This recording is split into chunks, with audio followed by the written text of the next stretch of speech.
Welcome back to Clarity Convos for Wedding Pros Podcast. I'm your host, Aislinn, and today we have a very special guest. We have one of my SAP VIP clients, and I'm so excited because we get to really talk about some of the things that she navigated while she was inside of the program and how she was able to build a six-figure photography business as well as having a full home life. So I'm so incredibly excited. Natalie, please say hello. Hello. Hi. Well, can you please tell us just a little bit more about your business, who you are, where you are, who you serve, all of that good stuff? Yeah. Yes, my name is Natalie, and my business is Bauer Creative, which is after my maiden name. I started my business a little over 8 years ago. So when I kind of first met my husband at the time was my boyfriend. So it's kind of a nod to my maiden name. Now married and have a little girl. But yeah, I've been doing photography that long. I serve, couples from engagement session to wedding, and then many of them come back when they're expecting their first child, and we do newborn sessions and family sessions. So I really enjoy building those client relationships, and my goal is, to become people's like lifetime photographer if we're the right fit. So I really enjoy getting to do that. I love that. I also love that your business is so focused on like the life cycle of like your clients. It's not just I'm only here for this one season. Mm-hmm. It's very much that lifetime feeling. So I love that that's like how you share what your business is and who you work with. Yeah, thanks. I enjoy it too. I feel like it's more rewarding that way versus just trying to always be getting new people in the door and kind of, get them in, get them out. It's just more rewarding that way. And it makes future sessions a lot of times easier and more seamless because we're building that comfort level with each other. And especially with kids, they get to know me. And so it's really very rewarding. Yeah, I love that. And I remember when you joined SAP, you had like, I think she was not even a year old yet, but you had a little Hmm. one, a Hmm. very sweet, wonderful little kid. And it was so cool to watch you navigate the program, having a full family life. And I remember having some conversations like throughout the time that you were inside the program of like, how do I balance this? Like, how do I balance like this client workload and what I'm doing at home? So I think the first thing I kind of want to dig into, like while you were inside of Success Accelerator program, is what were some of the biggest wins that you had during that time? Whether it was like financial wins or like mindset wins or like balance wins, like what did that look like for Hmm. you? Hmm. Yeah. I'll start with really practical. Um, so yes, I started SAP. It was in February of last year. Does that sound right? Because it was February Yeah. to February.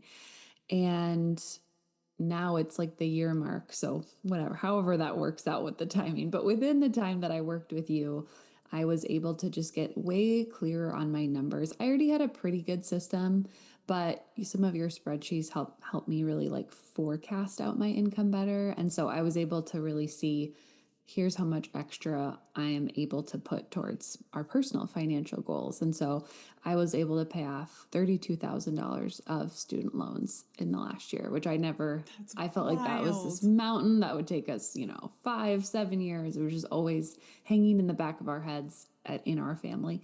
And so to be able to have the clarity around my numbers, but then of course different, marketing and pricing things that we worked on, to be able to increase my revenue to do that for my family was just awesome because it is really hard to be away from my daughter, who's now 2, to work, but it was like extra fuel for the fire to have that goal and see it be realistic within like such a short time period. So that was obviously a huge win financially.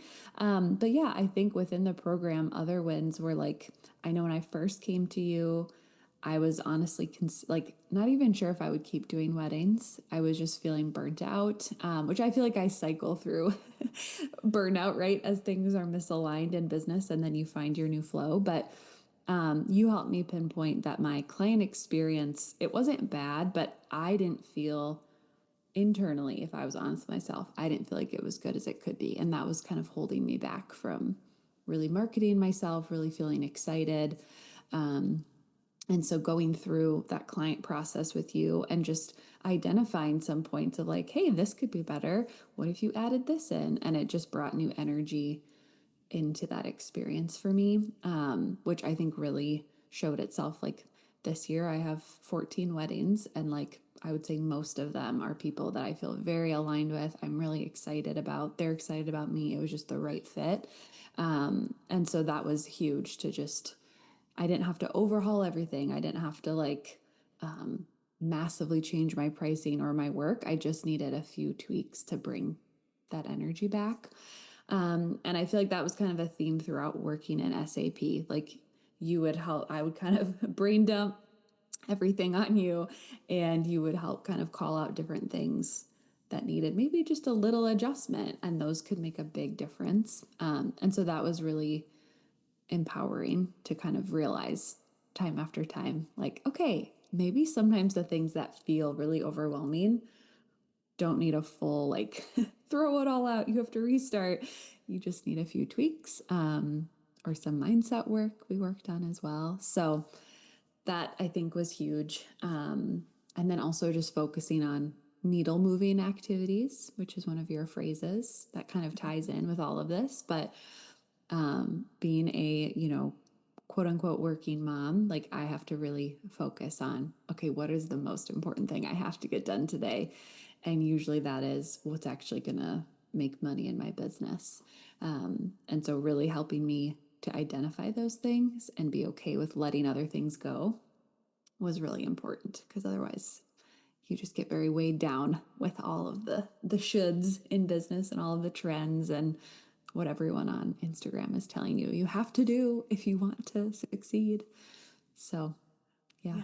Oh my gosh. It's so cool to hear all of those wins from your perspective, because like as your coach, like I got to watch those things happen from the like outside stuff, but like it's so cool to hear like what was important to you and like what was a win to you. And like I think you really hit on like something like really important, which is like the identity work that we did, and like your relationship with change and your relationship with your business changed so much over time, where like there were things that you were doing that you might have been able to identify as like misaligned for what you wanted to do in your business, but you weren't like having this relationship before where you're like, oh, this is misaligned, I'm going to change this. Before it might have been, this is misaligned, and that's just the way it is. And so Mm-hmm. over time inside of the program, it was really cool to watch you like start to recognize, and like you would brain dump and be like, this, and this, and like this doesn't feel good, or this feels heavy, or this needs to get cleaned up. And then you would go do it. Like you would be like, yeah, we're not doing this anymore, or this boundary needs to change, or this communication needs to change. And so over time, like you really built up this relationship with your business where it's like, okay, if something isn't aligned with like where I want to go or what I want to do, I have the like power to actually change it. And I thought that was just like such a cool like theme throughout your time inside the program. I Mm-hmm. think like one of the things that I really want to talk to you about inside of this, because I think you have such a unique perspective around this, is how did you balance having a little one at home and getting the most important work done? Because I've had so Mm-hmm. many clients come into my world who have like anywhere from like 1 to 3 kids. And most of the time, those 3 kids are like under the age of 10, just Mm-hmm. because of like the nature of like who I attract into my world. There's a lot of things you have to do like on the personal side and on the like family side that take up a lot of bandwidth, and of course like you Mm-hmm. want it to, but you still want to get stuff done in your business. So I would love to hear like what were some of the tasks you prioritize, what were some of the things you let go of that just like weren't aligned for you, that you might have done before but you stopped doing, like because you were like, this actually isn't what I need to do in my business. Totally. Yeah. And I feel like it is still a struggle, as you would imagine, right? As kids change and grow, the demands, yeah, on your bandwidth and your time and your flexibility change. And so, and I think, everyone is different the way that they handle childcare. I have like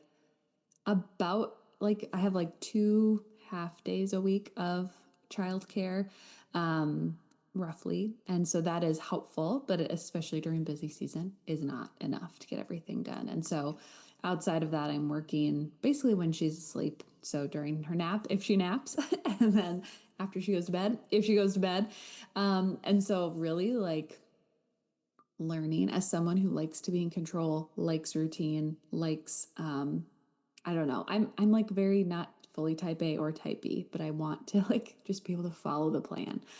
Yeah. And having kids obviously forces you to like learn way, way, way more how to be flexible.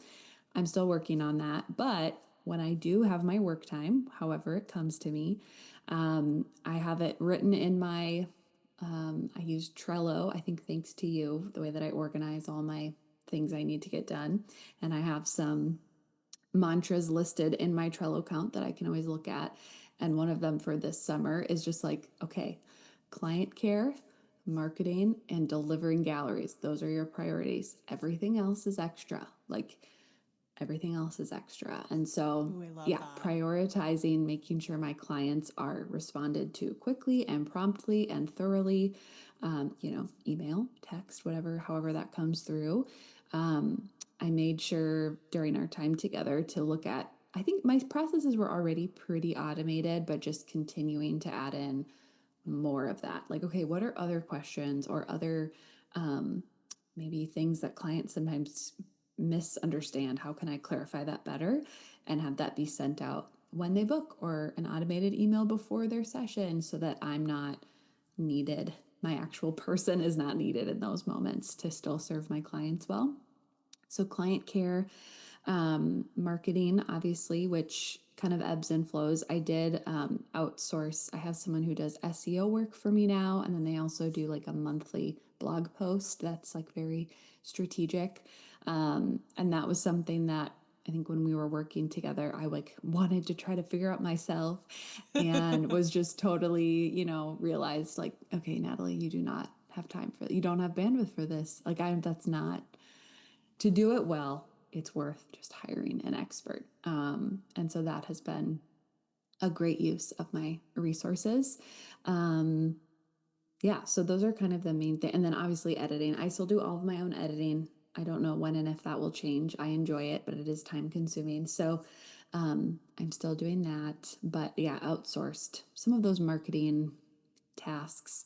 And then also, I used to spend a lot of time, which was good, but a lot of time on like my client guides and updating my website. And like those things are great and important. But I've also had to just realize when it is busy season, those things have to take a back seat and just relaxing my, not my standards, but just not everything needs to be updated like every couple months, right? Like Yeah. what's out there is great and good enough.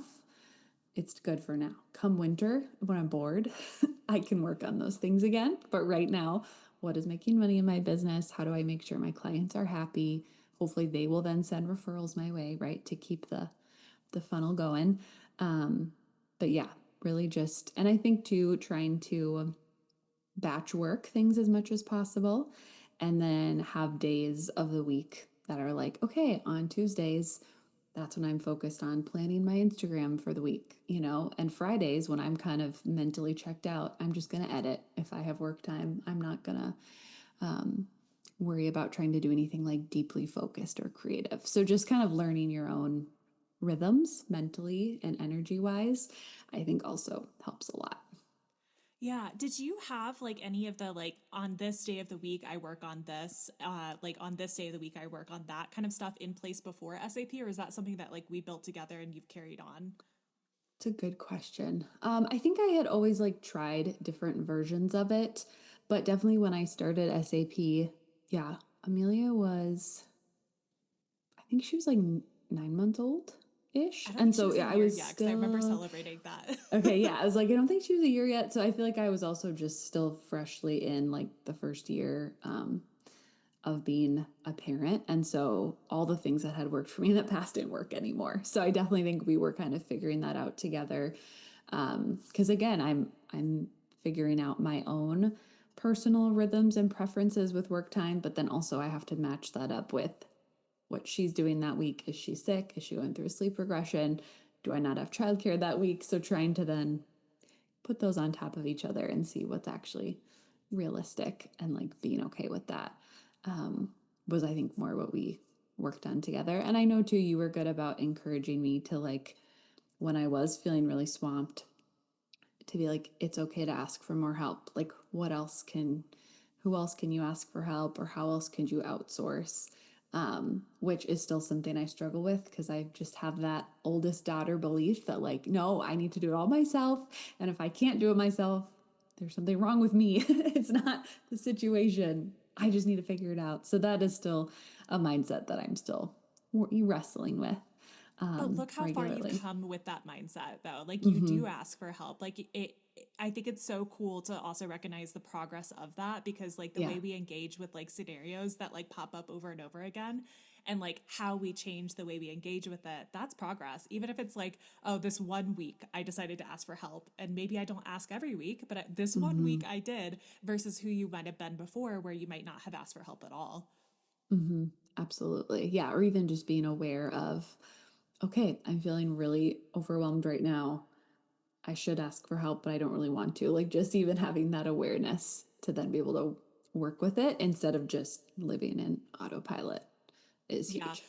One of the things I love that you were talking about was kind of like when your like little one is sleeping, like when you have like those pockets of time where you're like in work mode. I love that you talked about like the tasks that you worked on in your business. We started doing something in my business probably like last October-ish, but I really got into it like over the past like 6 months or so called an admin party, where Mm, basically it's like, okay, we're doing an admin party, which is answering emails. It's the things that like are like working in the like nitty gritty like weeds of your business. Like it's like you have to answer emails. It has to happen every single mm-hmm. day. So like we in my business, like I do like focus work sessions where I'm doing kind of the bigger picture, like maybe it's like launch planning or it's like content creation or whatever. That's what I do when I have my focus time. I'm not answering emails or putting out fires in my business during focus time. That's during admin parties. So I love that Mm-hmm. you like kind of have your version of that like in your own business. Definitely. And definitely using like do not disturb on my phone or airplane mode and put it in the other room so I'm not, because it's easy also when you have a kid, if they are sleeping or they're at childcare, to be like, okay, but I also have to respond to these messages. And I also, oh, I need to clean this thing. And oh, yeah, I need to call the doctor about it. And it's like, okay, nope.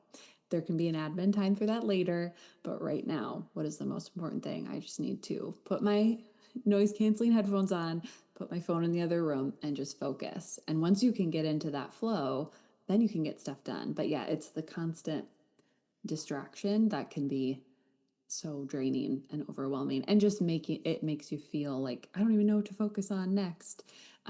So kind of, yeah, developing a system with you of how to identify those things, put them into time blocks, and then just actually go through with it is huge. That's kind of all you Yeah. can do. You control what you can control, you know? I love that. I love that you said that because I think like Natalie, who joined SAP, that wouldn't have been a phrase that she would have necessarily said. Yeah. And like, here we are, like a I year and a hadn't half been later. broken down yet. Yeah. I joke with that. I'm like, yeah, the kids just, they are the joy of your life and they just break you down to a point where you're like, yep, well, can't control that and I'm just going to learn to be okay with it. It's all right. It's part of life. It's an important life lesson to just sometimes you just have my husband and I use humor a lot. We just have to laugh sometimes. Like, okay, well, this is the opposite of how we thought the night would go, but that's okay. It's all good. But look at like how you've been able to like balance that like kind of like just unpredictability and still build something that you're super proud of and still build Mm-hmm. something that paid off $32,000 in debt that like supports your family that like is something that you love. Like I think it's so important for people to hear that like you get to have both. And like we have these Mm-hmm. like high visions of what that might look like and we like hold ourselves to these unrealistic versions of that. Like baby's going to sleep every single day between these Yeah. times and these times. Like I'm sorry, that's Mm-hmm. just not realistic. But that doesn't mean that you can't build what you want to build on the business side of Mm-hmm. things too. Definitely. Yeah, I was very surprised last year when I like got all my final numbers for my revenue. It's like, "What?" I told a few of my girlfriends. They were like, "Wait, how did you do that?" I was like, "I actually don't know." We just kept going day by day and it all adds up and yeah, it's really cool to see what you can accomplish um, with the right Yeah, support and the right strategy and just keep going, keep trying things. absolutely. So I think I kind of want to wrap up with just like advice because there are so many people out there who have little ones at home and are trying to build a photography business or they're trying to like balance like the work that they have with kids. So if somebody was listening to this right now and they were like, "Man, I really want to like do what she's done. Like I want to have like the I want to have both. I want to have the six-figure business. I want to have the home life I love. Even if it's chaotic, I want both of those Mm-hmm. things." If somebody was looking to join SAP and grow their business, but they have kids at home or maybe they're like starting a family, like what would you tell them about balancing it when it comes to Mm-hmm. SAP? Mm-hmm. Totally. So I'll say one thing first. regardless of SAP. But I think if you are, yeah, starting a family, have a family, and trying to run a business, something I try to focus on, and I'm always a work in progress, but I think helps is to what is the quote? Wherever you are, be all there. So when Hmm. it's work time, be all in your business. Don't have mom guilt, put a shit to the side. Don't focus on, personal tasks. But then when you put, your laptop away or walk out of your office, be all in with your kids, be all in with your family. Let yourself enjoy being a mom and don't feel like, oh, what else should I be posting this on Instagram? Like really trying to have that separation so that you can fully enjoy both. Because I know I have, left a lot of joy on the table over the last 2 years when I'm constantly, if I'm in my business, I'm thinking about my family, or if I'm with my family, I'm thinking about my business. So that's overall advice. But with SAP, I feel like that was so huge for me to have the one-on-one input from you and guidance from you, and sometimes just like encouragement from you, like almost a little bit of a therapist sometimes, versus it's not like if someone's considering SAP and they've done, a decent amount of like education in the past, that can be so overwhelming to like buy a course and then be like, okay, oh, when am I going to have time to like watch this or read this or whatever, but then also implement it on my own? Or how will I know if it's right for me? That's what is so great about SAP is they have you there to review things and to look at their specific business and like get to know them specifically, because the advice you give one person is not the same advice you give someone else, right? There are some core tenets, of course, that you teach, but it also is more individualized. So I feel like it is the ideal setup for someone who has limited time, because you're just helping really streamline it. Again, figure out what the most important things are and let's put our energy there. So I would Yeah. highly recommend it over other programs that are like more self paced.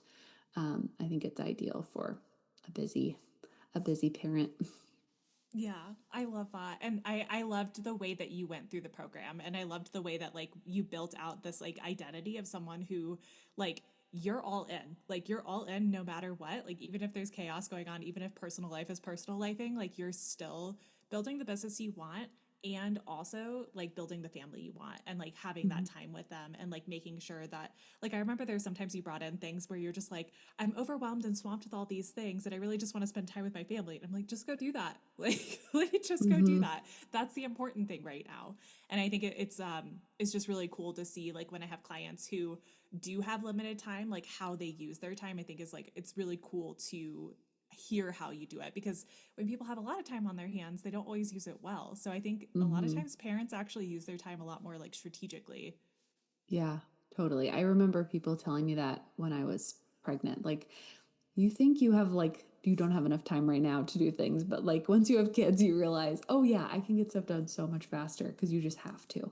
It just changes your capacity. And again, like anything in life, you just don't know what it's like until you're in it. So it can become, I think, a superpower if you harness it correctly. Yeah, absolutely. Well, is there any like final things, like anything that like really stuck with you from like the program or anything you want to share with people? And then also, where can people find you on the internet? Yeah. I don't think anything else. I feel like kind of what I just shared was like my biggest um takeaways. Yeah, I think like I said, if anyone is considering joining, I would highly recommend if you're in a similar season of life. And then yeah, you can find me on Instagram at Bauer Creative Photo. That's Thank you. my Thank that's you, my name. Natalie. Mm-hmm. I like Thank I'm you. so proud of you. I think like I've said this many times to you, but I'm so proud of you because like it's not just like the financial accomplishments or milestones. It's who you became. Like you became a more balanced, grounded, powerful version of yourself who gets to be all in all areas of your life. And it's like I'm not doing the work, you're doing the work. And so like having like the space for like clients to do that is so beautiful, but when you guys actually do it, it's even more powerful to like watch like that transformation. Mm-hmm. Thank you. appreciate that. Of course. Well, Natalie, thank you again for coming on the podcast. It was really wonderful to catch up with you. And if anyone is interested in joining SAP, there will be more information in the show notes. But I will see you guys on the next episode.